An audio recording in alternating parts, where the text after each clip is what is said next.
સાબરકાંઠામાં ગરીબ બાળકોની એક ઉમદા કામગીરી સામે આવી છે। હાડિયોલ નજીક હિંમતનગર ધનસુરા સ્ટેટ હાઈવે પર પાણી ભરાતા અનેક કારની નંબર પ્લેટ નીકળીને પડી ગઈ છે।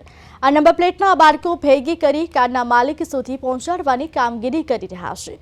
આમ તો આ કાર્ય આરટીઓ વિભાગ કે ટ્રાફિક પોલીસે કરવું જોઈએ, પણ આ બાળકો પોતાની નૈતિક જવાબદારી સમજી આ કામ કરી રહ્યા છે। ટીવી સ્ક્રીન પર તમે જોઈ શકો છો કે ઘણી બધી નંબર પ્લેટ પડી છે।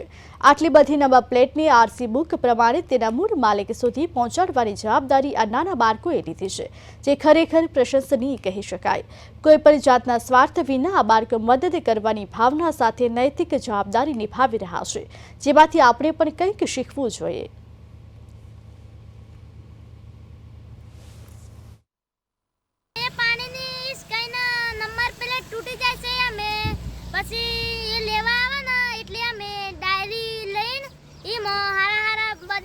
લખેલા હોય ને એ જોઈને પછી એ આલીને 10-5 રૂપિયા